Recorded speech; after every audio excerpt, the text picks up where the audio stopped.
기준 자체가 잘못된 것이다라고 하면서 오히려 그 기준을 무너뜨려버리는 꼬리가 개를 흔든다라고 할까요? 아주 이상한 장면들 많이 보죠. 누가 잘못했는지 모르겠어요. 최광욱 씨를 보면 내가 사과하고 싶어요. 아유 죄송합니다. 어떻게 보면 상당히 추한 이제까지 나온 그 어떤 기득권들보다 심지어는 더하기 뻔뻔하기까지 하니 그런데 이들은 그 동시가 너무 확고해요. 그걸 못 느끼는 겁니다. 내가 비록 강남 살지만 내 의식은 정의로워 공정을 세우는 게임을 다시 시작해야 된다.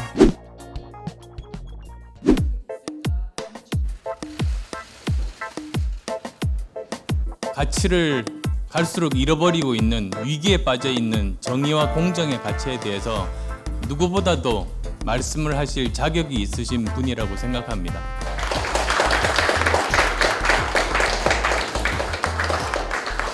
안녕하세요. 반갑습니다.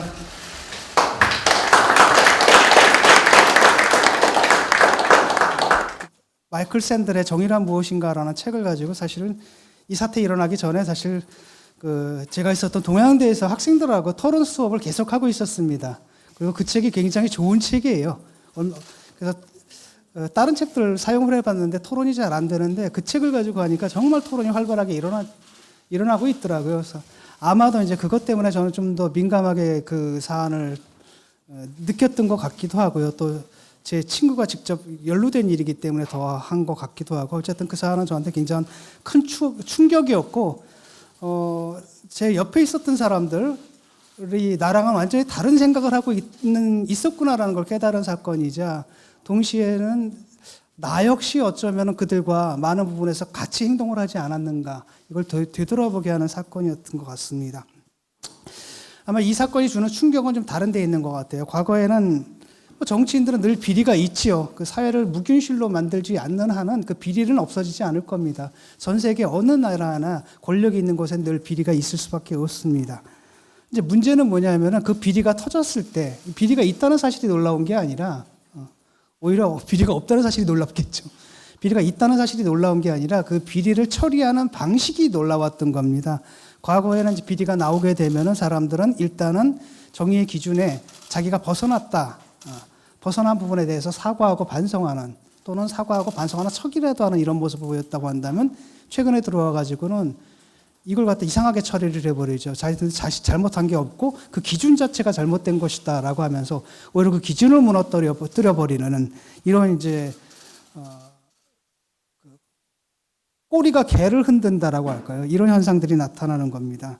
저는 왜 이런 현상이 벌어지는가 이걸 갖다 분석하는 데 좀 요즘 관심이 있고요. 또 재미있습니다. 분석하다 보니까 이 사람들이 이런 사람들이었구나. 그다음에 때로는 나도 옛날에 그런 측면이 있었구나라는 걸 반성하게 되는 겁니다. 그러니까 놀라운 건 뭐냐면은 아직도 사람들이 착각을 하는데 지금 있는 그 민주당은 과거에 김대중 노무현 시절의 민주당이 아닙니다. 그 사이에 주류가 바뀌어버렸던 거죠. 아시겠지만 김대중 노무현 대통령 같은 경우에는 아주 철저한 자유민주주의자들이고요. 이분들은 철저한 자유민주주의 철학을 가지신 분들입니다. 그다음에 그걸 실현하기 위해서 싸웠던 분들이고요. 반면에 지금 민주당의 주류가 된 이른바 386, 요즘은 이제 586이 됐죠. 이 586 세대라는 사람들은 정치 훈련을 좀 다른 경로로 받았습니다.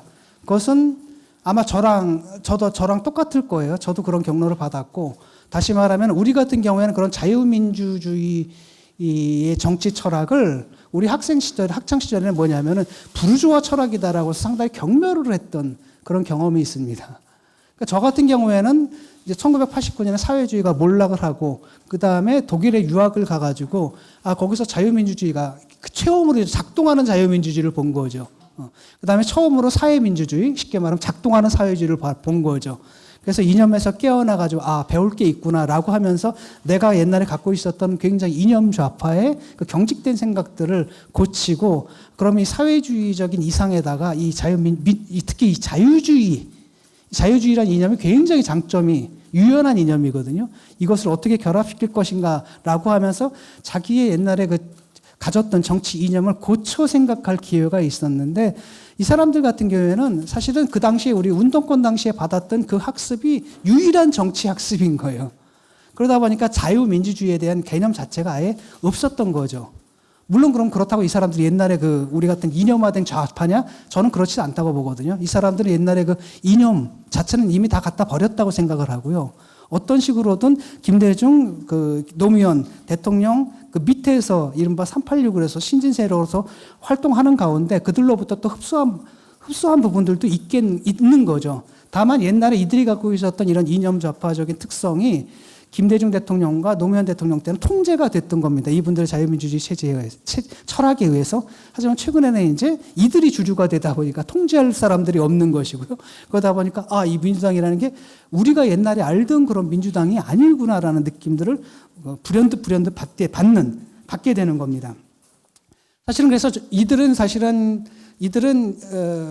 아주 엄밀한 의미에서 이들의 정치 철학은 엄밀한 의미에서 자유민주주의와는 좀 거리가 있다. 그렇다고 해서 그럼 이들이 옛날에 뭐 NL이냐, 옛날에 PD냐, 그건 아니다라는 겁니다. 이 사람들은 이념은 아무 상관없이, 이제는 이념은 아무 가치 없는 것이 돼버렸고요. 아마 그 하비투스라는 개념이 있어요. 하비투스라는 건 뭐냐면 습속이라는 거예요. 몸에 기입된 코드라는 겁니다. 예를 들어서 이제 우리가 그런 말 하죠. 옛날에 아무리 좌파적이다 하더라도 특히 여성에 대한 코드 같은 거는 머리로는 알아요. 남녀가 평등해야 된다는 건. 하지만 수십 년 동안 살면서 우리 사회 속에서 살면서 이 몸에 기입된 그 코드 있잖아요. 그러니까 불현듯 차별적인 발언들, 차별적인 행태를 하잖아요. 그런 게 바로 이제 하비투스라 그러는데 이들에게는 하비투스라는 것처럼 남아 있는 겁니다. 자, 이 사람들 같은 경우는 진리 자체를 갖다가 받아들이는 게 아니라 그 포스트 진리, 쉽게 말하면 진리의 기준을 자기들이 세워버려요. 그러니까 허위를 진리로 만드는 것, 그러니까 허위를 사실로 만드는 게 그들의 진리입니다. 그 다음에 이 부도덕을 새로운 도덕으로 만드는 게 그들의 그 윤리관념이죠. 그래서 저들은 지금 포스트 윤리 또는 포스트 진리의 시대를 지금 열어나가고 있는데 어떻게 그런 일이 벌어졌는지를 좀 보다 보면은 이들의 하비투스를 좀 분석을 볼 필요가 있습니다. 첫째는 이 사람들은 어떤 관념을 갖고 있냐면은 약간 선악 이원론의 관념을 갖고 있어요. 이게 자유주의적인 정치관념과 좀 다릅니다. 자유주의적 정치관념은 뭐냐면은 사람마다 다 이해가 다르죠. 그 다음에 또 견해가 다르고 가치관도 다 다릅니다. 그걸 인정을 해요. 모든 사람들이 다 같은 견해와 같은 이해를 가질 수는 없다는 걸 인정을 합니다. 그 다음에 어떻게 되냐면 그렇게 다름에도 불구하고 어떻게 합의를 해낼 수 있을까. 그러니까 타자의 존재를 인정하고 그 다름을 인정하고 서로 다른 가운데 어떻게 그 같음을 만들어낼 것인가. 그 기술이 바로 정치의 기술이라는 거죠. 반면에 이 사람들은 옛날에 이제 운동권이었단 말이죠. 그러다 보니까 갈등을 토론으로 해결한다 이런 것보다도 갈등을 해결하는 방식은 뭐냐면 존재 자체를 없애버리는 거예요. 그러니까 정치를 기본적으로 뭘로 보는 거냐면 선을 실현하는 과정으로 봐요. 그 선은 누구냐면 나야죠. 악은 누구냐면 저 상대편입니다. 그러니까 이 싸움은 어떻게 끝나야 되냐면 선이 악을 제압하고 선이 악을 제거하고 선이 악을 섬멸함으로써 정의가 세워진다. 이런 관념들을 갖고 있다는 겁니다. 그래서 보면은 이제 애초에 자기들이 선이기 때문에 우리가 알고 있는 그런 우리는 선이나 정의의 기준은 뭐냐면 너랑 나랑 생각이 다르지만 그럼에도 불구하고 너랑 나랑 생각이 다른 너랑 나랑 공유할 수 있는 부분, 합의하는 부분이 기준이잖아요. 그게 아닙니다, 자기들이 기준이거든요. 그러니까 거기에 어긋나는 것은 그 자체가 그들이 볼 때는 불의가 되는 거죠. 그래서 정의 기준을 무시하면서까지 끝까지 결국은 뭐냐면 자기 편을 편들어줄 수밖에 없는 게 이 싸움 정의가 세워지려면 자기들이 이겨야 되거든요. 그러니까 이겨야 되는 게 최고의 정의가 되는 겁니다. 그 다음에 그 최고의 정의를 세우기 위해서 수단과 방법을 가리지 말아야 되는 거고 적은 무조건 경고해야 되는 거고 악은 무조건 끌어안아야 된다. 이런 생각이 굉장히 강하다는 거지. 즉 군사주의적 멘탈리티를 갖고 있는 겁니다. 그게 이제 조국 때 나타나고 지금도 또다시 나타나고 있죠. 이게 계속 반복될 겁니다. 패턴처럼. 그러니까 이들은 그게 왜 잘못됐는지 아마 몰라요. 그들의 코드에서 너무나 당연한 겁니다. 그 다음에 이제 두 번째로는 유물론적인 관점이 있죠. 이 사람들은 그러니까 법과 도덕이라는 것은 우리는 뭐라고 생각하냐면 자유주의적 관념에 따른 법과 도덕이라는 것은 사회 보편의 이익을 대변하는 것이다. 이렇게 생각을 하죠. 그런데 우리는 옛날에 뭐라고 배웠냐면 지금 이 부르주아 사회의 법과 도덕이라는 것은 사회 보편의 계급을 옹호하는 게 아니라 사실은 부르주아라는 특수 계급을 옹호하는. 그 다음에 우리는 뭐라고 얘기했냐면 국가라는 것은 모든 국민들을 갖다 두루 포용하는 그런 기관이 아니라 부르주아들의 이익조정위원회에 불과하다. 이제 이런 생각을 가졌습니다. 그렇기 때문에 그런 것들은 국가라든지 아니면 법이라든지 뭐 도덕이라든지 이런 것들 자체가 지배계급의 것이기 때문에 그것은 존중되어야 할 것이 아니라 파괴되어야 된다는 겁니다. 그들은 우리 사회 아주 일부의 특수 소수층, 소수 특권층을 위한 것이기 때문에 그렇다면 보편 이익을 갖다 사회 보편 이익을 대변하는 건 누구냐? 또 한번 자기죠. 우리라는 겁니다. 이른바 프롤레타리아트는 보편 계급이기 때문에 프롤레타리아트의 이익을 당파적 이익을 옹호하는 것 자체가 이 보편 이익이 된다. 물론 그들은 아직 지금 그렇게 생각하지 않을 겁니다. 하지만 옛날에 그 모드 있잖아요. 그런 생각의 모드라는 것은 그대로 남아있다라는 겁니다. 그래서 자기들이 사회 보편의 이익, 이른바 민중 보편의 이익을 대변하는 세력이다라고 믿기 때문에 누군가가 자기들을 공격한다라고 한다면은 그거 자체가 보편적 정의를 해치는 게 되는 거예요. 그래서 검찰이 자기들을 기소하게 된다면 그건 자기들이 잘못한 게 아니라 누가 잘못한 겁니까? 검찰이 잘못했다라는 겁니다. 검찰은 왜 저러냐라는 거죠. 그럼 그들은 뭐라면 저 검찰이야말로 특수이익을 위해서 저런다. 그게 바로 뭐냐면 검찰의 조직이기주의다 이렇게 되는 겁니다. 지금은 사실 과거 같으면 그렇게 했을 겁니다. 검찰이 뭐 정권의 앞잡이가 돼서 저런다라고 할 텐데 그게 이제 그렇게 못하게 된 상황입니다. 왜냐하면 자기들이 정권을 잡고 있잖아요. 그다음 그 총장은 누굴 임명했습니까? 자기들이 임명했잖아요. 그러니까 기껏 생각해낸 게 뭐냐면 검찰의 조직이기주의다. 이렇게 되는 거고. 그러니까 검찰이 자기들에 대해 자기들을 기소하고 수사하는 것은 보편적 정의를 세우는 게 아니라 검찰의 특수이익을 지키기 위한 당파적 행위다. 이렇게 되면서 서초동으로 몰려가서 데모하고 이런 일들이 가능해진다는 겁니다. 황당하지만 그들의 코드에서는 이게 너무나 당연한 일이 된다는 거죠. 그리고 이제 여기서 이제 뭐가 나오냐면 세 번째로 초법적인 발상이 나오는 겁니다. 이건 그 당시 그 습속이에요. 무슨 얘기냐면은 독재 정권하에서 법은 사실은 정의롭지 못했잖아요. 지금도 국가보안법이 있다든지 뭐 집시법이라든지 이런 것들은 국민의 기본권, 헌법이 보장하는 국민의 기본권을 갖다가 제한하는 것이고 그 자체가 위헌이고 그 자체가 불이한 거잖아요. 그래서 옛날에 군사 독재 정권 시절에 민주화 운동을 할 때 우리는 이제 법이란 걸 뭐라고 생각하냐? 법을 깨는 것을 자랑으로 여긴 거예요, 오히려. 뭐 당연하죠. 왜냐하면은 그때는 뭐라 그랬냐? 저쪽에서 악법도 법이니까 지키라고 얘기를 했잖아요. 우리는 뭐라 하냐면 악법은 고쳐야지 이걸 왜 지키냐? 악법은 깨야지 왜 지키느냐? 이렇게 생각을 했던 겁니다. 그래서 오히려 이 부르주아 체제가 우리한테 강요했던 이 모든 법률 체제를 갖다 깨는 게 이게 무슨 부끄러운 일이다. 범죄다 이런 생각이라기보다는 뭔가 영웅적인 거예요. 오히려 별 하나 정도는 달아야지 이게 좀 얼굴을 세울 수 있다 이런 생각들을 많이 가졌던 겁니다. 사실은 그 당시만 해도 그때는 그게 맞죠. 왜냐하면 그 법 자체가 불이하기 때문에 그 법을 깨는 것 자체가 정의인 거였잖아요. 그런데 지금 1987년이요. 우리 오늘이 6월 10일이지만은 1987년 이후의 상황은 다르거든요. 그 이후에 한국 사회는 계속 민주화의 과정을 겪어왔고, 그 다음에 이제는 과거의 군사 독재 정권으로 돌아간다는 것은 불가능해졌거든요. 이 민주화 과정은 비가역적인 과정이 되었고, 그 다음에 우리가 지금 세운 새로운 법들과 새로운 규칙들, 새로운 도덕들은 강요된 게 아닙니다. 시민사회가 투쟁을 통해가지고 어떤 사회적 합의로 이뤄낸 거잖아요. 이건 존중되어야 되고 지켜줘야 되잖아요. 하지만 이걸 갖다 옛날에 독재 정권 그 코드로 재단을 하게 되는 겁니다. 깨야 된다라는 겁니다. 그러니까 민주화된 이후에도 이런 옛날 습관이 그대로 남아있는 거예요. 그래서 그 코드를 그대로 이제 갖다 쓰는 겁니다. 그래서 법을 어겨도 여전히 자신이 뭐가 되냐면 정의로울 수 있는 상태가 되는 겁니다. 그래서 뭐라고 하냐. 법이 나보고 잘못했다라 한다면 잘못된 것은 내가 아니라 누구예요? 법이다라는 겁니다. 그러다 보니까 결국은 뜯어 고쳐야 될 것은 내가 아니라 법을 뜯어 고쳐야 된다. 이렇게 되는 거죠. 그래서 이들은 이제 결론이 바로 뭐냐면 내가 잘못했다가 아니라 여기서 이제 개혁 과제가 나오는 거예요. 검찰을 개혁해야 된다. 그 다음에 또 조금 더 나가면 뭘 개혁한다? 사법을 개혁해야 된다. 이렇게 된다는 거죠. 물론 과거에 검찰 잘못했습니다. 그렇죠? 고쳐야 됩니다.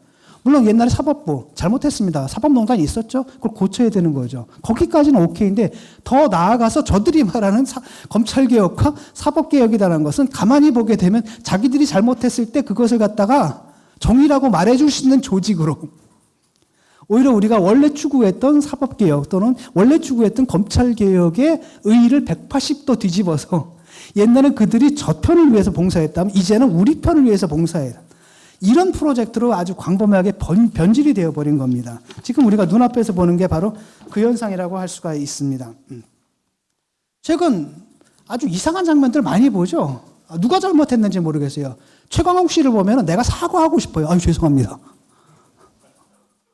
아주 잘못한 사람들한테 막 너무나 당당하지 않아요? 막 나와가지고 법정에 나와서 아니 검찰이 부르니까 뭐 그냥 못 가, 뭐 버티고 법정에 나와가지고 지금 가야 되는데요. 뭐 당 회의가 있어서 나 이거 처음 봤습니다. 아니 검찰 조사 받다가 조퇴하는 건 내가 정경심 교수 조퇴하는 건 나 처음 봤거든요. 태어나가지고. 근데 이분들이 하여튼 대한민국 인권 신장에 굉장히 큰 기여를 했습니다. 재판 받다가 뭐 30분 만에 나가는 이런 거 있잖아요. 이것도 처음 봤거든요. 어쨌든 인권 신장에 굉장히 기여를 했습니다. 이상하지 않아요? 질타를 합니다. 근데 이분의 코드를 보게 되면 뭐냐면 정확하게 그 독재 정권 때 재판받던 그 코드예요. 그때 우리는 이제 뭐였냐면 재판부에 가서 호통을 쳤습니다. 너희들은 바로 뭡니까 독재 정권의 주구다. 너희들이 정의가 아니다. 정의는 바로 여기에 있는 거다. 그다음에 너희들이 지금은 나를 심판할지 몰라도 언젠가 역사는 너희들을 심판할 것이다. 막 이랬잖아요. 그거 지금 연출하고 있는 거예요. 황당하죠. 아니 인턴 증명서 허위로 써준 게 뭐 대단한 민주화 운동이라고. 이런 것들을 지금 우리는 계속 반복적으로 보게 되는 겁니다. 그래서 그러니까 법을 어겨도 이 사람들은 떳떳합니다. 법을 어겨도 잘못했다는 생각을 하는 게 아니라 그냥 뭐냐면 거기서 검찰을 개혁해야 된다. 이제는 사법부를 개혁해야 된다. 이런 사명만 확인하게 되는 겁니다.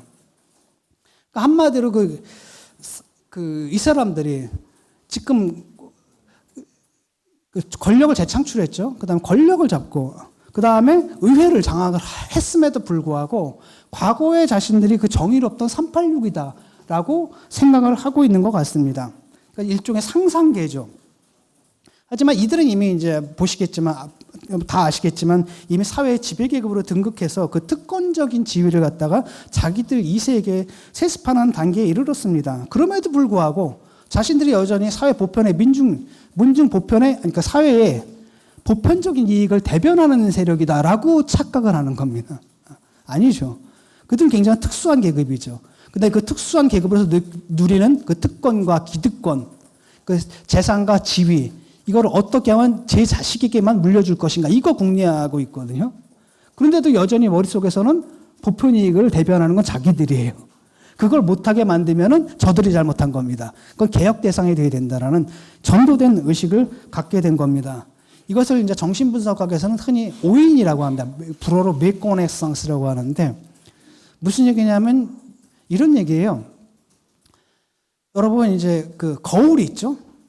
거울이 있으면은 그 동물들은 거울에 별 관심을 갖지 않는다고 합니다. 그러니까 거울에 보면 누군가 나타나잖아요. 자기로 인지를 못해요. 그래서 막 도망을 가거나 막 이럽니다. 때로는 그냥 그 존재를 무시해버리고 거울 뒤로 돌아가서 뭐가 있나 이렇게 본다라든지. 그런데 영장류부터는 좀 다르다 그러더라고요. 그러니까 침팬지 같은 경우에는 거울에 관심을 기울인답니다. 그래서 거울에 다가가가지고 거울을 보고 거울 속에 비친 게 자기라는 사실을 그 침팬지 같은 경우는 안돼요. 그런데 문제는 뭐냐면 그게 나구나라는 걸 알면은 급속하게 거울에 대해서는 관심을 잃어버린다고 합니다. 근데 인간은 다르대요. 인간의 아기는 그 거울 앞에 빠진대요. 빠져가지고 떠나질 못한다고 한답니다. 그러니까 한마디로 인간은 이제 태어날 때부터 나르시스트인 거죠. 근데 왜 그러느냐? 그러니까 아이들 같은 경우에는 지각이나 운동이 파편화되어 있습니다. 왜냐하면 내 눈으로 볼 수 있는 거 내 신체는 항상 조각만 보이잖아. 부분만 보이지. 내가 내 눈을 빼서 내 몸 전체를 볼 수는 없잖아요. 전체상을 볼 수 없고 항상 자기 신체는 조각으로만 보입니다. 파편으로만 보는 거예요. 그다음에 아이들 같은 경우에는 아직 모토릭, 운동 감각이 발달하지 않아서 뇌에서 저 끝까지 그 명령이 원활하게 전달이 되지 않습니다. 그러니까 몸이 따로따로 놀고 자기 몸을 겨누지도 못하고 이런다라는 거죠. 그런 상태에서 센소릭, 즉 지각의 관점이나 모토릭, 운동의 관점에서 자기 자신을 파편화된 조각난 존재로 느낄 수밖에 없는 거죠. 그런데 거울을 딱 보게 되면 한 몸, 한마디로 뭐가 되는 거예요? 전체적으로 조각나지 않은 하나의 통합된 자아상을 보게 된다는 겁니다. 그러니까 그게 너무 기쁘기 때문에 거기에 빠져버린다라는 거죠. 이게 이제 애들만의 얘기는 아닙니다. 보통 아이들은 그래가지고 그것을 자기라고 동일시를 하게 되는 거고, 그 동일시를 통해서 아이덴티티. 왜냐하면 동일시라는 게 아이덴티파이죠. 아이덴티티, 그 다음에 그것을 통해서 뭘 얻냐면 사람은 아이덴티티를 얻는 겁니다. 예를 들어 나의 정체성은 내가 한국인이다라는 정체성은 내가 한국과 동일시함으로써 얻는 거잖아요. 어른들도 마찬가지라는 겁니다. 그래서 하나의 거울상을 구성하게 되고 그걸 자기라고 착각을 하게 되는 거죠. 그래서 어떤 사람들에게 그 거울상에 비친 어떤 사람과 갖다 국가, 그때는 이제 자기가 애국자가 되는 거고요. 민족이면은 해방투사, 민족 해방의 전사가 되는 거고. 예컨대 옛날에 이제 그 막스주의다라고 한다면 계급투쟁의 전사가 되는 거고, 그 다음에 기독교인이다 그러면 정말 순수한, 정말 독실한 신자, 예수님의 제자가 되는 것이고, 등등등등 자기만의 상들을 이렇게 구축하게 되는 거죠. 그런데 이 거울상에 좀 빠져버린 것 같습니다, 이 사람들이. 그러니까 젊은 날의 그 거울상이잖아요. 자기들은 바로 뭐냐면은 이 사회의 보편적인, 즉 민중, 노동 형제들의 이익을 대변하는 정의로운 세력이다라는 젊은 시절의 그 상이 있죠. 그 상에 빠져버리고 그걸 갖다 자기라고 동일시하는 거예요. 근데 실제 자기 모습들은 다 늙어가지고 뭐가 된 거죠. 이미 다 늙어서 기득권, 어떻게 보면 상당히 추한, 이제까지 나온 그 어떤 기득권들보다 심지어는 더하기 뻔뻔하기까지 한 이렇게 됐음에도 불구하고 계속 거기에 빠져 있었다라는 겁니다. 이게 이제 우리한테는 충격을 주는 거죠. 우리가 볼 때는 어떻게 저렇게 뻔뻔할 수가 있지? 그런데 이들은 그 동일시가 너무 확고해요. 너무나 확고하기 때문에 그걸 못 느끼는 겁니다. 그래서 어느 정도냐면은 그 조국 씨가 나와서 청문회 때 뭐라고 했냐면 그 모든 사실이 드러났는데 나는 아직도 사회주의자입니다라고 하잖아요. 그때 이 사람이 말하는 그 사회주의가 그 거울상인 겁니다. 나는 아직도 민중들을 위해 싸우는 혁명의 전사다라는 이런 식의 자기 고결하고 순결한 자기 이미지 있잖아요. 그게 그 사회주의다라는 겁니다. 그러니까 일종의 뭐가 된 거냐면 혁명은 다 사라졌는데 이게 티셔츠 위에 인쇄된 체게바라 같은 거 있잖아요. 약간 그런 겁니다. 그러니까 그 사람들한테 사회주의라는 것도 일종의 브랜드예요. 내가 비록 강남 살지만 내 의식은 정의로워. 그러니까 더 멋있어. 뭐 이런 거잖아요. 이런 거가 돼버린 거는 거죠. 사실은 이제까지 이제 정의의 문제가 제기되는 한번 맥락을 한번 봅시다. 사실 아주 옛날에는 이 문제가 그렇게 크게 제기가 되지 않았었습니다. 왜냐하면은 한국 전쟁이 모든 것을 잿더미로 만들어 놨잖아요. 잿더미로 만들고 모든 사람들이 평등하게 출발을 했습니다. 예컨대 정주영 회장도 소 한 마리로 출발한 거잖아요, 결국은. 그러니까 사실은 대한민국 사회가 그 해방 이후에 전쟁까지 겪으면서 거의 제로 베이스에서 출발한 세대입니다. 그러니까 사실 그 출발 자체는 굉장히 공정했어요. 초기 조건은 모두 다 가난했기 때문에, 물론 그때도 약간의 편차는 있었겠지만 사실 굉장히 공정하게 출발한 사회입니다. 그 다음에 또 다른 한편으로는 이제 산업화 세대 있죠.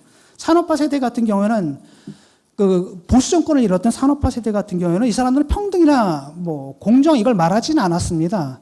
때로는 평등이나 공정을 말하는 사람들을 뭐라고 외쳤냐면, 뭐라고 이제 낙인을 찍었냐면 빨갱이로 낙인을 찍어가지고 탄압까지를 했지만은 사실은 결과적으로 이들이 굉장히 공정했던 거예요. 왜냐하면은 그때만 해도 한국 사회가 고도성장기잖아요. 그러니까 경제가 고도성장하면 사실 모든 문제가 해결됩니다. 일자리를 주면 되는 거거든요. 요즘 그런 말 하죠. 최고의 복지는 뭐라고 얘기를 합니까? 일자리라고 얘기를 하잖아요. 사실 옛날에는 완전 고용 상태였고요. 고도성장이기 때문에, 그 다음에 대기업이 고도성장을 하게 되면 낙수 효과가 있습니다. 중소기업이 잘 나가고 그럼 고용이 창출돼 그 효과가 밑으로 떨어집니다. 다시 말하면 성장의 과실이 비교적 골고루 전 사회 계층에게 내려왔던 겁니다. 그러니까 아무리 힘들어도 사회는 계속, 삶이 계속 나아진다는 희망들이 있었고 실제로 삶이 나아졌거든요.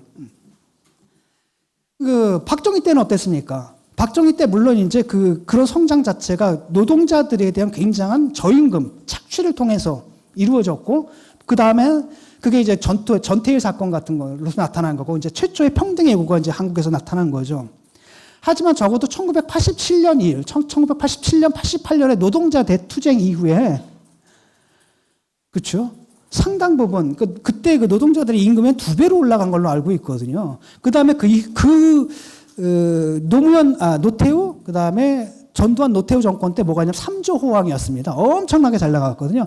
그때 얻어진 이 부가 그냥 밑으로 내렸던 겁니다. 낙수 효과로 밑으로 내려왔던 거고요. 사실은 그 과정을 통해서 우리 386 세대가 체제 내화된 거예요. 그래서 아버지 세대는 우리한테 뭘 줬냐면 일자리를 줬습니다. 내가 데모에서 잘렸지만 호적이 이른바 빨간 줄 같지만 취직 못한 사람 못 봤어요. 다 취직했고요. 지금은 어느 기업에서도 아주 중요한 위치에 가 있습니다. 그 다음 심지어는 뭡니까? 감옥 갔다 온 게 별이잖아요. 그래서 다 공천받는 캐리어가 다 돼버렸다는 겁니다. 그 다음에 뭘 줬냐면 저 목동에다 아파트를 줬습니다. 제가 사실은 대학교 때 목동 철거반대 데모를 나갔거든요. 근데 재밌는 건 뭐냐? 그때 데모 같이 나갔던 친구가 결혼하자마자 거기 아파트를 받아서. 황당하더라고요. 이런 사태가 이제 벌어지는 겁니다. 그러니까 우리가 완전히 그 이념화되어 있던 우리가 그냥 체제 내화가 되어 버렸다라는 거죠. 그래서 결국은 두 가지를 준 겁니다. 일자리와 아파트를 줬고 이것 자체가 어떻게 보면 결과적인 평등을 이룬 거예요. 나름대로는. 그들은 결국 평등하려고 하지 않았지만 사실은 결과적으로는 평등한 상태를 만들어냈다고 할 수 있습니다. 그다음에 복지는 없었지만 그걸 대신했던 게 바로 뭐예요? 연공서열이고 평생 고용의 약속이었습니다. 일자리가 최고의 복지입니다. 최고의 복지예요. 그러니까 일자리를 보장해주고 그 다음에 뭡니까? 일자리가 있으면은 연공서열에서 나이가 들면은 그렇잖아요. 우리가 나이가 들면 들수록 생활비가 늘어나잖아요. 애들 교육비도 늘어나고 거기 맞춰가지고 탕탕탕탕탕탕 봉급도 올랐단 말이죠. 그러니까 사회복지 시스템이 없어도 그래도 나름대로 경제적인 안정감을 가지고 살아갈 수 있게 해줬던 게 이제 그 정권이었다는 겁니다. 물론 그게 오래 갈 수는 없었고 한국 경제가 고도화되다 보니까 결국은 1997년에 IMF 사태를 맞는 겁니다. IMF 사태 때 이게 깨져버린 거예요. 평생 고용의 약속이 깨져버린 겁니다.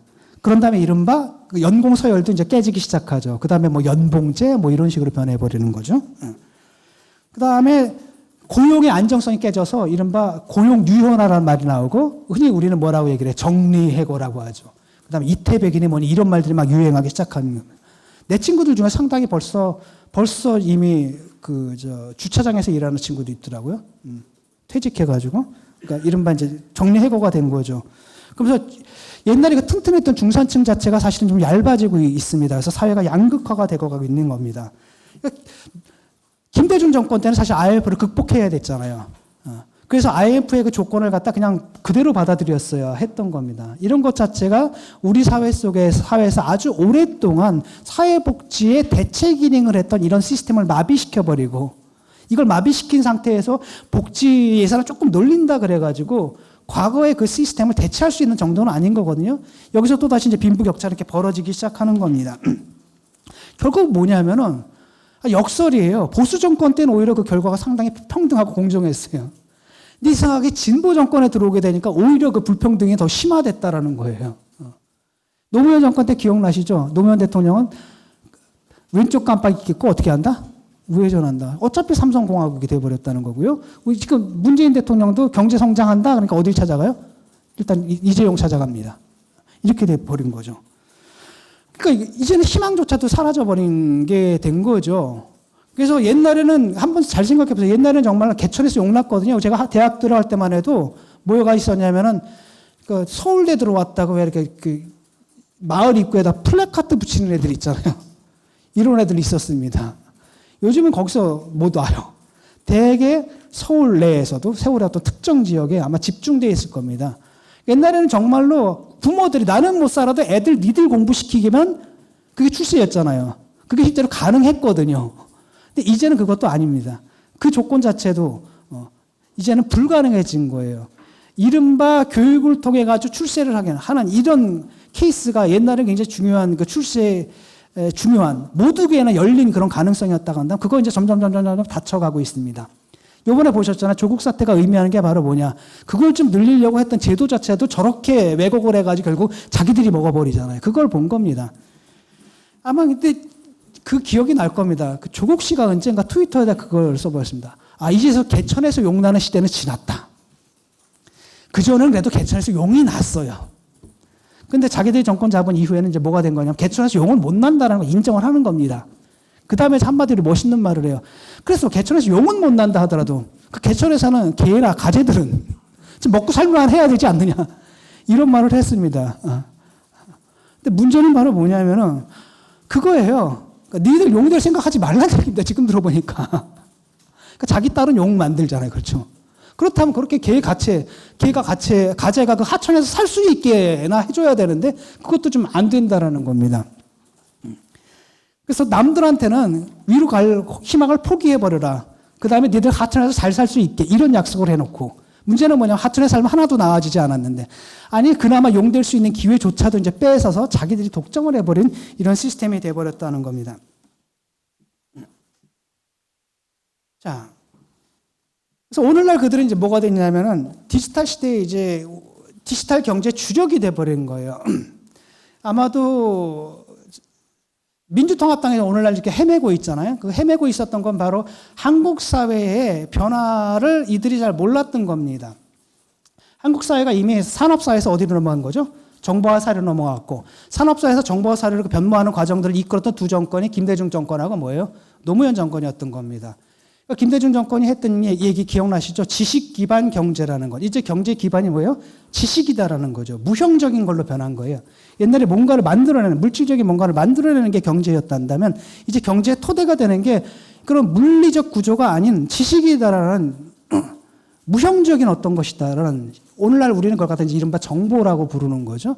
그렇게 변했다라는 겁니다. 아시다시피 노무현 대통령은 자타가 공인한 인터넷 대통령이었고 인터넷으로 전 세계에서 최초로 인터넷으로 대통령이 된 분입니다.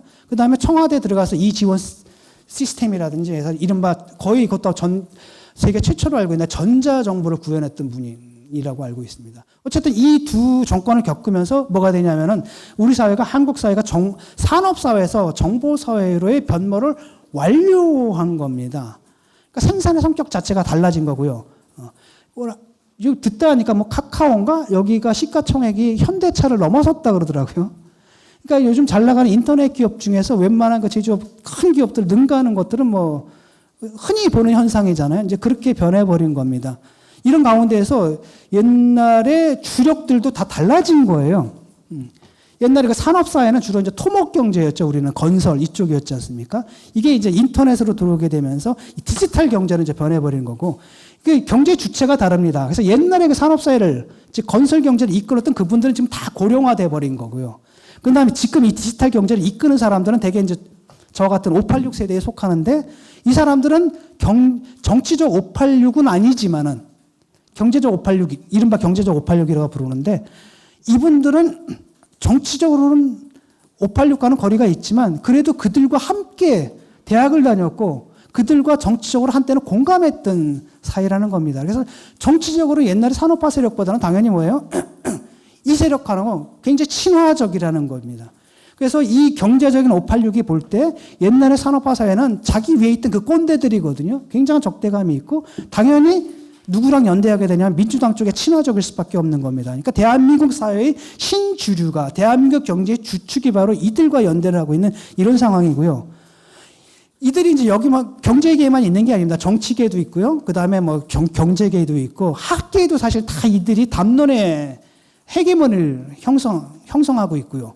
그 다음에 문화계도 마찬가지고 모든 곳에서 이들이 다 커넥션을 이루고 있습니다. 다 인맥으로 연결되어 있는 겁니다. 그러니까 지연과 학연과 혈연의 인맥으로 있게 연결돼서 서로 지켜주고 이런 식의 하나의 기득권 구도로 굳어버렸다라는 겁니다. 그러니까 사실은 민주통합당 같은 경우에 그들이 겨냥하는 목표, 타겟 지지층은 낡아버린 겁니다. 왜 그랬냐면은 사실은 이 586 세력이 몸 자체는 주류인데 몸 자체는 사실은 지배 세력이잖아요. 지배층이고 기득권층인데 머리는 뭡니까? 그러니까 의식은 좌파거든요. 이게 사실 헛개비인데 이 의식은 헛개비고 허위의식에 불과한 건데 이걸 공격하면서 이들을 몽땅 다 적으로 돌려버린 게 그들의 오류였다라는 겁니다. 자기들이 차지할 시장을 갖다를 전체를 갖다 다 내줘버린 거죠. 그래서 오늘날 이들이 이제 주류가 돼가지고 그것을 갖다가 자기들이 누리고 있는 기득권과 이것을 갖다가 누구한테 넘겨주고 자기의 자식 세대까지 이제 넘겨주려고 하고 있는 겁니다. 적어도 산업화 세대는 586 세대들한테 뭘 줬습니까? 집하고 일자리와 아파트를 줬죠. 그런데 지금 이 세대는 다릅니다. 아까도 얘기했듯이 IMF 사태 이후고 그 다음에 산업사회에서 정보화 사회 이후 등장했습니다. 그러니까 이 사람들은 줄 게 없는 겁니다. 왜냐하면 옛날에 그 만능 해법이 어떤 고도 성장이라는 게 불가능하거든요. 기억나실 겁니다. 옛날에 이명박 대통령이 뭘로 당선됐습니까? 747이잖아요. 근데 한국 경제에서 7% 성장한다는 건 사실 불가능하거든요. 왜냐하면 한국 경제는 더 이상 개발도상국이 아니고. 이것이 의미하는 바는 뭐냐면은 저 사람들은 아직도 옛날에 가졌던 그 해법들을 갖다가 이미 한국 경제가 디지털 시대의 정보화 사회로 진입했음에도 불구하고 옛날 토목경제 시대의 그 프로젝트를 갖다가 제시했다라는 겁니다. 그건 결코 이 시대에는 해법이 될 수가 없는 거죠. 어쨌든 그 이후에 이 사람들은 해법이 없는 거예요. 고도성장이 불가능하다 보니까 해법 자체가 없는 거고 그러니까 아래 세대들한테 줄 게 없는 거예요. 그렇죠. 할아버지 세대는 아버지 세대들한테 뭘 준 겁니까? 일자리와 아파트를 줬죠. 근데 이 아버지 세대는 자식 세대한테 줄 게 없어요.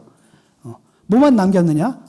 한마디로 삶의 불안정성만 남겨버린 거고 그나마 옛날에 가능했던 공부만 잘하면 그래도 뭔가가 될 수 있었던 출세할 수 있었던 이런 기회마저도 뺏어버린 겁니다. 그러니까 이들은 뭘 하는 거냐면 자식 세대한테 뭘 줄 생각을 하는 게 아니라 자기 자식한테 물려줄 생각만 하는 거예요.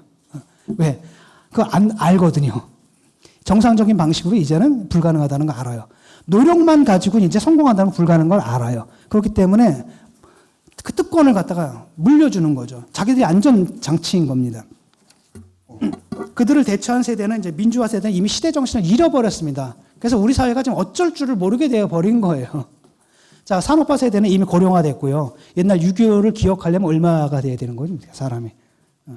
50년대 태어난 분이 지금 75년이에요. 6.25 태어난 분이 75세거든요. 그 다음에 산업화라는 건 산업화의 그 이데올로기, 다시 말하면 고도 성장을 통한 문제 해결, 이런 방책은 이제 더 이상 한국에 통하지 않습니다. 그다음 민주화. 이 사람들은 경제 성격이 달라진 거지 않습니까? 예컨대 IMF 이후입니다. 그 다음에 산업화의 정보화사는 이후의 문제예요. 예를 들어가지고 정보화가 진행되면 진행될수록 사실 일자리가 창출되기 사실 힘들거든요. 왜? 많은 경우에 옛날엔 산업화 시대 때는 인간이 육체로 하던 것을 기계로 맡겼잖아요. 정보화 시대 때는 인간이 뇌로 하던 것도 이제 누구한테 돌아가는 겁니까? 기계로 돌아간다는 겁니다. 그게 창의적인 소수한테는 엄청나게 큰 기회를 줄지 몰라도 일반적으로 보통 그런 창의성이 없는 그냥 우리 같은 일반적 서민들한테는 일자리를 잃어버릴 위기로 다가오는 거거든요. 여기에 대해서 그들은 어떤 해법을 갖고 있는가? 없죠. 그렇죠. 그러니까 일반 국민들 같은 경우에는 굉장한 공포감에 지금 사로잡혀 있는 겁니다. 한국 사회가 일단은 고령화에 들어갔죠. 인구가 줄어들고 있죠. 생산 가능 인구하고 절대 인구마저 줄어들고 있죠. 재정 적자는 늘어나죠. 그다음에 앞에 삶의 안정성 점점 깨져가죠. 그나마 있는 이 일자리마다 지금도 정규직보다 비정규직이 더 많잖아요. 웬만한 경우에. 그나마 그 일자리조차도 누가 이제 빼앗아가는 겁니까? AI라든지 이런 것에 의해서 빼앗길 이런 위험에 이제 처한 거죠. 사람들이 늘어가는 공포감이라는 건 엄청난 겁니다. 이 불안감이라는 것은. 그런데 어느 세력도 거기에 대해서 답을 갖고 있질 못해요. 이미 저 세력은 낡아버렸고 이 세대들도 아무런 프로젝트가 없습니다. 민주화 프로젝트 이후에 그 다음이 이제 없는 거예요. 이들은 정보화 사회로의 이행을 이뤄냈지만은 그 이행에 따른 사회적인 문제점을 해결하는 해법을 제시하지 못했던 겁니다. 그걸 갖다 젊은 세대들은 이제 깨닫게 되는 겁니다. 딱 보니까 위선적으로 느끼는 거예요. 니들이 그냥 민주화를 얘기를 하고 정의를 외쳤는데 정의를 외치는 니들이 보니까 참 가증스럽게 짝이 없다는 겁니다. 그 다음에 너희들한테 기대할 것도 없어요. 기대도 안 합니다. 우리 때는 평등을 얘기했죠. 요즘 애들은 평등을 기대하지 않아요. 사실 꿈도 안 꿉니다. 근데 국가가 자기 역할을 해서 시장이 이루어놓은 그 분배의 결과를 갖다 국가가 개입해서 다시 재분배를 해주는, 공정하게 재분배를 해주는 이런 것들은 그들은 꿈도 안 꿉니다. 우리는 그 꿈을 꿨잖아요. 그렇기 때문에 우리는 뭐 사회주의니 뭐니 이 평등, 다시 말하면은 과정의 공정만이 아니라 결과의 그 평등까지도 우리는 주장했던 사람들이잖아요. 요즘 젊은 애들은 그걸 믿지 않아요. 전혀 믿지 않습니다. 국가가 그런 것까지 해주시라고 아예 기대를 하지 않아요. 그러니까 뭘 하냐면 국가가 안 해주고 우리가 하겠다는 겁니다. 내가 하겠다는 겁니다. 그 다음에 뭐냐면 내 실력으로 하겠다는 거예요. 그러니까 제발 게임의 규칙이라도 공정하게 해달라는 거예요. 그겁니다. 근데 그 게임의 규칙마저도 저들이 이제 왜곡시키고 있는 거죠. 뭐 수신이 뭐니 이런 것들도 보게 되면 한국의 한 아이 때문에 한국의 교육 정책이 또 바뀌었죠. 이거 황당한 거 아닙니까? 단 한 아이가 특혜를 받는 거 있잖아요. 특혜를 받은 그것 때문에 한국의 교육 정책이 바뀌고요. 수많은 학부모와 수많은 학생들이 혼란을 느낍니다. 이런 거예요. 게임 규칙을 제멋대로만 완전히 바꿨다. 자기들 마음대로 바꿔버리거든요. 요즘 젊은 세대들이 느끼는 게 바로 그겁니다. 수업을 하다 보면 상당히 보수적이에요, 애들이. 근데 그게 옛날에 우리가 생각했던 그런 보수가 아닙니다. 다시 말하면 우리가 586 세대가 갖고 있는 그런 진보에 대한 반감이 거의 혐오감에 가까울 증오감에 가까운 또는 냉소 이런 것들로 나타난 그런 보수성이라고 하는 거죠. 그래서 우리 사회에서 다시 이 정의를 갖다 세워야 되는 겁니다. 우리가 세워야 될 것 두 가지라고 보는데 가능한 한 초기 조건을 갖다 평등하게 만들어줘야 된다는 거고 그 다음에 그 경쟁에 그런 공정한 그래서 경쟁은 공정해야 되는 거고 그 다음에 그 경쟁에서 비롯되는 그 경쟁의 결과로 비롯되는 불평등은 어느 정도 용인을 해야 됩니다. 하지만 그게 그 불평등의 정도가 과도할 경우에는 그건 또 수정해야 되는 거죠. 이게 우리의 과제인 거죠. 제가 볼 때는 이건 보수의 과제도 아니고 진보의 과제도 아닙니다. 그냥 모두의 과제예요. 보수냐, 진보냐, 중도냐라는 것은 이 과제를 해결하는 방법의 색깔의 이름이지 모든 정치 세력은 이걸 안아야 된다는 겁니다. 그리고 이게 지금 우리가 나가야 할 길이라고 생각을 합니다. 지금 지금 이 사회가 점점 저는 위험해지고 있다는 느낌을 받고 있는데 그건 바로 뭐냐면은 공화국의 이념이 깨지고 있다는 거예요, 기본적으로. 아마 여러분 리퍼블릭 오브 코리아잖아요. 대한민국은 우리 헌법 일정으로 대한민국은 민주 공화국이거든요. 공화국은 리퍼블릭이고 리퍼블릭은 어원이 뭐냐면 리스푸블리카라는 라틴어예요. 레스푸블리카. 레스는 싱스, 사안, 업무 이런 뜻입니다. 푸블리카는 퍼블릭이에요. 그러니까 공적 사안이라는 겁니다. 여러분들이 국회의원을 하는 것 아니면 공무원으로서 어떤 나라의 일을 하는 것 또는 대통령으로서 통치하는 것 이 모든 것들은 다 뭡니까? 레스 푸블리카예요. 공적 사안이라는 겁니다. 근데 이 공적 사안을 저들은 뭘로 만들었습니까? 레스 프리바타로 만들어버린 거예요. 즉 사적인 사안, 프라이빗싱으로 만들어버린 겁니다. 그 다음에 자기들의 그런 사적 이해관계를 갖다가 레스 푸블리카로 라고 우기고 있는 겁니다. 그러니까 정의를 깨뜨리게 되면은 레스푸블리카가 뭐로 변하는 거예요? 특수한 어떤 계급계층, 그 다음에 우리 사회에 완전히 그냥 뱀처럼 딱 또아리 틀고 있는 이런 어떤 특수한 계급계층의 사적인 업무가 돼버리는 겁니다. 보세요. 지금 터져나오는 것들 봐. 요즘 비리를 터뜨리는 사람들 다 그 사람들이잖아요. 그 다음에 그 터뜨릴 비리의 양상들을 보게 되면 과거와 상당히 다를 겁니다. 뭐냐면은 옛날 비리는 대개 토목비리예요. 건설비리입니다. 옛날에 LCT 기억나시죠? 저들은 그거예요. LCT 그럼 인허가 비리예요. 그 다음에 4대강 알죠? 그럼 담합비리입니다. 이런 거예요.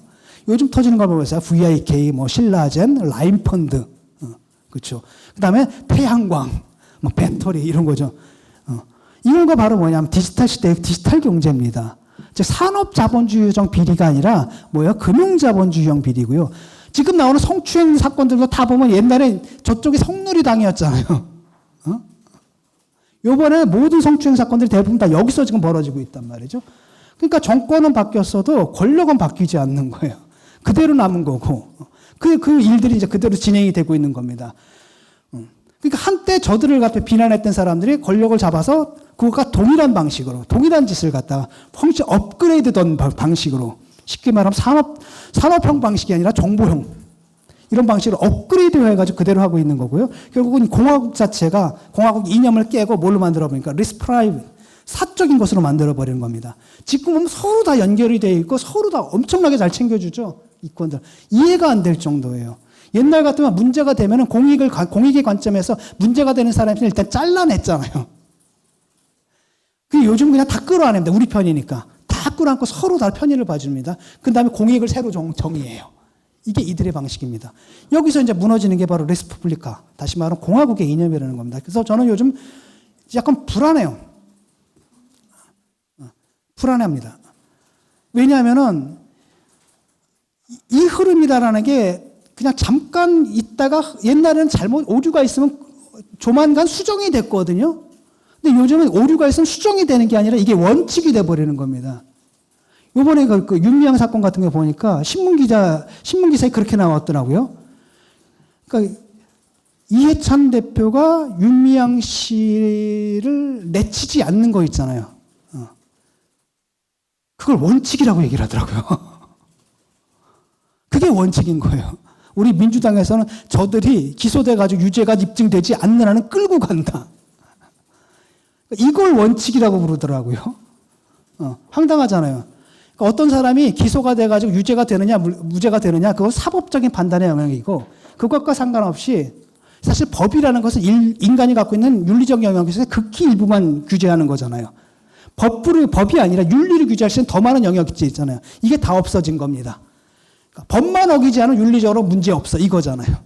그러니까 자기들이 해야 할 정치적, 윤리적 판단은 안 해버린 거고, 이걸 기준으로 삼는 겁니다. 조국의 경우에도 그랬잖아요. 유무죄가 아닌 이상은 장관해도 된다라는 겁니다. 범죄자만 아니면 전과자만 아니면 장관해도 된다. 이렇게 되다 보니까 이 넓은 윤리의 영역 자체가 없어져 버린 거잖아요. 비정상적이죠? 근데 문제는 뭐냐, 그걸 갖다 저 사람들은 원칙이라고 부르고 있다는 거예요. 그게 원칙이래요. 그러니까 저는 이제 불안했던 게 이제 바로 이런 겁니다. 이 사회가 이제 물구나무 서가지고 물구나무 선 자리가 그냥 그대로 굳어버리지 않나. 그렇게 되는 게 아닌가라는 어떤 불안감이 있는 겁니다. 또 하나는 뭐냐, 대중의 움직임이 좀 걱정스럽습니다. 그나마 윤미향 사태 같은 경우는 조금 좀 달랐던 것 같아요. 그나마 저쪽 지지층들이 좀 반으로 갈렸더라고요. 반은 옹호하고 반은 또 이렇게 하더라고요. 근데 이 지지층들의 이제 움직임이 좀 심상치 않거든요. 매번 이 지지층들이 동원이 돼가지고, 아니면 그 동원이라는 게 옛날처럼 조직적 동원이라기보다 상당히 자발적 조직적 동원이에요. 그러니까 정당이 시키기 전에 알아서 정당이 원하는 것을 해주는 사람들이 있다는 겁니다. 이 사람들이 막 움직여가지고 결국 뭐냐면 공격을 해야 된다는 겁니다. 그러니까 일종의 대중독재라고 해야 되나, 이런 현상들이 나타나고 있는 거예요. 강양구 씨 있죠? 강양구 씨가 조정래 씨 책이 좀 재미없다라고 썼는데 그 원고가 잘려요. 네. 그 다음에 얼마 전에 무슨 경제신문 기자가 요번에 윤건영 씨가 그걸 썼죠. 기사 썼는데 못 나갔잖아요, 거기서. 결국 시사저널로 나가버린다라는 거죠. 그 다음에 얼마 전에 보니까 미디어 저널 비평 프로그램이 있습니다. KBS에서. 거기서 나갈 사람이 지금 비판을 했다고, 이 사람을 갖다가 방송에서 다시 자아 비판을 시켜요. 그 다음에 얼마 전에 SBS 기자 어떻게 됐습니까? 백주에 테러 당했죠? 이런 일들이 지금 벌어지고 있는 겁니다. 모종의 디지털 파퓰리즘들이 있거든요. 그래서 이들이 약간 디지털 추적군종이 돼가지고 일반 사람들 공격하는 일들이 이렇게 있겠고, 이걸 갖다 지배계층인 민주당 사람들이 즐기고 있다라는 거예요. 저들을 갖다 적절하게 동원하고 있다는 겁니다. 그러니까 한마디로 자유주의도 파괴하고요. 또 다른 하나는 민주주의도 파괴하는 이런 현상들이 지금 벌어지고 있습니다. 공화주의 이념, 누군가 그런 얘기를 하더라고요. 공화주의 이념이 아닌 이상은 민주주의가 항상 대중독재로 흐를 위험이 있다는 겁니다. 아시겠지만 히틀러도 결국 뭐예요? 민주적인 방식에 의해서 선거로 독재자가 된 거예요. 수상이 된 겁니다.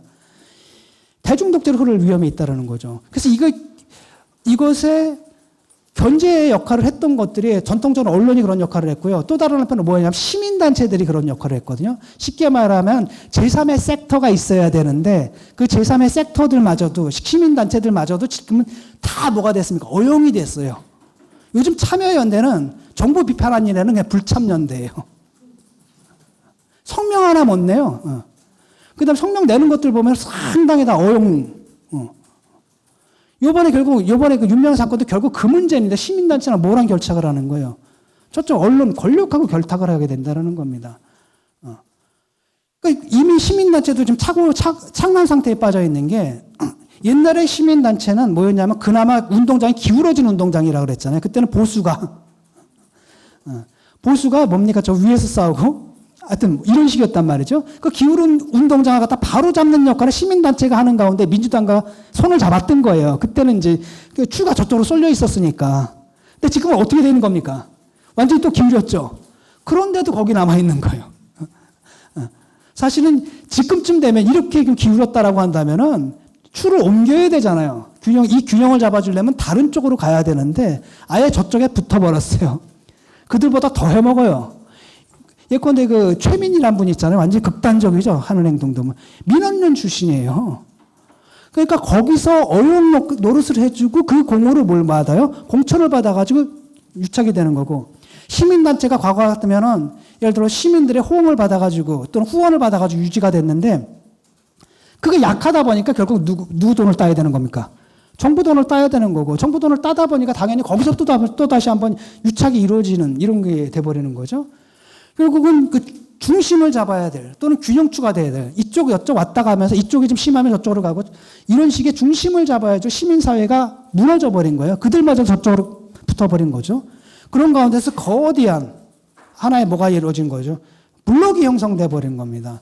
이 블록은 결국은 오만할 수밖에 없습니다. 견제할 세력이 없거든요. 견제할 세력이 없으니까 그걸 보고 그 지지자들이 굉장히 폭력적인 양상으로 이견을 가진 사람들을 공격하는 그런 일까지 벌어지고 있다는 겁니다. 이건 공화국의 위기라고 할 수가 있는 거죠.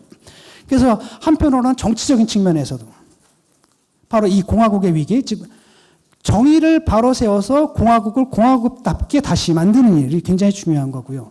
경제적인 측면에서는 산업사회에서 그다음에 산업화 세대와 정보화 세대가 그들은 각각의 성공을 거두었고 각각의 실패를 거두었습니다. 그 결과 우리한테 과제로 남겨진 이 문제, 그 다음에 4차 산업혁명이니 앞으로 어떤 일이 우리한테 벌어질지 모르는데 그 상황 속에서 이 과제들을 어떻게 해결해 나갈 것인가, 그 과제를 해결하는 공정한 방식이 뭐고 정의로운 방식이 무언가, 이것을 기획할 때가 되지 않았나 이런 생각을 해봅니다. 좀 안타깝습니다. 어쩌다 이렇게 됐는지 모르는데 오늘이 6월 10일이죠. 바로 그때 그 운동을 주도했던 그 세력들이 지금은 행정부를 장악했고요. 또 다른 한편은 뭡니까? 국회를 장악을 했습니다. 입법부를 장악했고요. 그 다음에 탄핵을 한대요. 법관 탄핵을. 이거 상당히 좀 위험한 부분이 있거든요. 왜냐하면 이 정도 되면 그 입법권을 가지고 어디까지 장악하는 겁니까? 사법부까지 장악했죠. 즉 언론도 다 장악했습니다. KBS, MBC 이거는 뭐 그냥 완전 옛날에 이런 언론도 30 시절, 50 시절에도 이런 언론은 없었을 겁니다. 아마 그렇게 변해버렸죠. 언론도 다 장악했고 시민단체도 다 그들이 장악해버렸고, 그래서 견제할 세력은 없습니다. 문제는 뭐냐면 이럴 경우에 항상 특정한 사람들의 특수이익이 졸지에 뭘로 둔갑해버리는 겁니까? 보편이익으로 둔갑을 해버리는 거예요.